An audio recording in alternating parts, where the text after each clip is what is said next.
farafina senantronta ɲɔgɔn kun bɛ ba tako bisabanina bɛ senna Côte d'Ivoire a daminɛna kabini ni janvier kalo tile 13 tɛmɛnen phase de poule ɲɔgɔndanw de bɛ senna sisan olu bɛ ka sɛnsɛn ka se u laban yɔrɔ ma sini araba janvier kalo tile 4 san 2024 na Mali ni Namibie bɛ ɲɔgɔn sɔrɔ phase de poule tile 3 ɲɔgɔndanw hukumu kɔnɔ o ɲɔgɔndan bɛ tan San Pedro stade Laurent Pokou la ni nɛgɛ ɲɛ 17 dana gosira Mali heure la a ɲɔgɔndan bɛ daminɛ ladala kunnafoni di kɛnɛ kan ka kɔn ɲɔgɔndan ɲɛ bi tarata dɔ in na janvier kalo tile 23 San Pedro Mali degeli karamɔgɔ Eric Sekouchel ka fɔ la Mali serantolantanaw dusukun laminen don ka ɲɔgɔndan makɔnɔ ntolan in bɛna tan de walasa ka se sɔrɔ Namibie ɲɛkɔrɔ.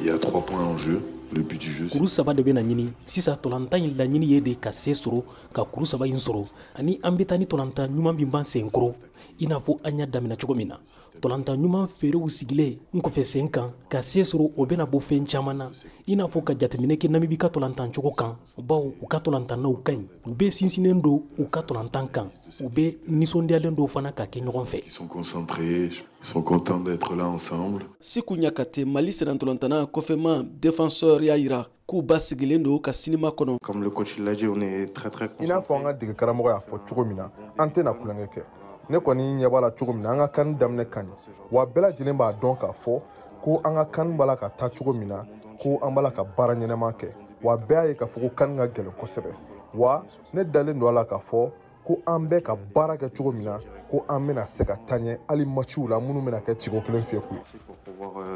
attaquer les phases d'élimination directe très rapidement et bi wulada in na Burkina Faso ni Angola bɛ ɲɔgɔn sɔrɔ Burkina Faso forobatɔn b'a fɛ ka se sɔrɔ Angola ɲɛkɔrɔ walasa ka jɔyɔrɔ fɔlɔ ta a ka kulu kɔnɔ Buakekaw fɛ yen poule D la Kader Traoré VOA tɔgɔ la Buake.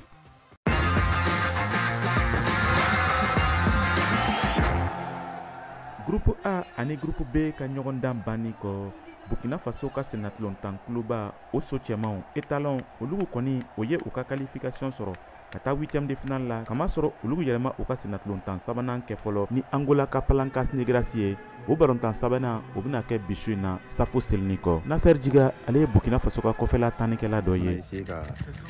chance bɛɛ bila an ka côté la ka essayer ka victoire yala o le an ka objectif ye voilà parce que n'an ye victoire sɔrɔ an bɛ terminer poule kɔnɔ premier donc olu ka gɛlɛ sisan o le an ka objectif ye. N'a sɔrɔla fasolakaw kɔni olu y'u ka qualification sɔrɔ 8e de finale la olu bɛna se ka o yɛrɛ kɔrɔ gwɛlɛn cogo jumɛn ka se ka sebaaya sɔrɔ Angola ka cɛbɔw kan Nasser Djiga bɛ o ɲɛfɔ. Motivation c'est a kɛra comme match tɛmɛnenw lo an bɛ essayer ka ɲɔgɔn motiver parce que actuellement absent daman bɛ dɔw suspendu bɛ bon dɔw blessé bɛ bon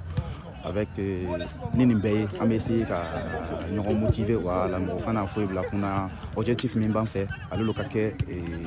ale ka kan kunna dɔrɔn k'an ka essayer k'ale atteindre. O kun tilenna kɔni o tɛ dɔwɛrɛ ye ka se ka ɲɛfɛla sɔrɔ groupe D ra Algérie ani Angola ɲɛfɛ nka yanni nin sennakolonkan nin ka kɛ Burkina Fasolakaw kɔni olu tɛna se ka taani kɛ ni o ka ŋana saba ye min ye Adama Gira ye ni ale jogira Mohamed Konate ale ni Blati Touré ni olu kɔni dan sigira olu ka taani na yaasa o ye carton jaune caman sɔrɔ nin tun ye Kader Traoré kumakan ye ka bɔ Buake VOA Bambara o tɔgɔra.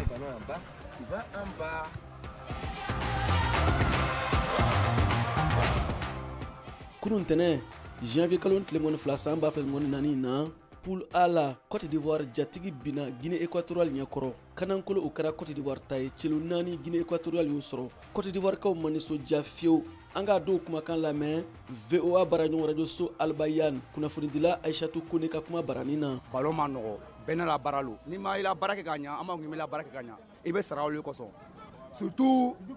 le papa Ado il a fait un effort o ŋama tɛ k'a malo tan mais ka président ka baara ban kɛ jamana nin kɔnɔ ka kanin ka organiser ka ɲa pour que Sénégal le meilleur kan o na kana président malo a n'a yɛrɛ danna o ma o yɛrɛ jigitigɛ ye quoi. hakili tun bɛ gagnant de la 4 jours on croit pas ça an b'olu la a ko dɔ quoi en tout cas ka 3 jours kɛ la on a fait le contraire vraiment je suis découragé. An bɛ yɔrɔ min na bi hali n'o tun ma bi yɛrɛ don dɔgɛrɛ la o tun b'a don jamanadenw bɔlen o kama cogoya min na denmisɛnnin fara kɔladen kan an bɛɛ ka mayo san an kɔni an tɛ se ka ban an pays la parce que an pays le an b'a fɛ an pays le an n'o tun ye bɔ o tun ye bɔ ɲɛfɛ. Ale la an bɛɛ bɔra découragé o bɔra mako sa donc c'est pas la peine, c'est décourageant. O ka jamana kunna jigin an n'u yɛrɛ min commerçant ye an bɛɛ mako sa ne ni parce que an ka wari don maillot la ka n'a feere dès que an perdit la maillot tɛna sa bilen. VOA Bamara tɔgɔ la Abidjan Siaka Traoré ka laseli don an lamɛnnen don VOA baaraɲɔgɔn radio so Albayani kan Côte d'Ivoire a kan mɛn kunnafoniya kɛrɛnkɛrɛnnenw wɛrɛ kɛnɛ kan CAN hukumu kɔnɔ.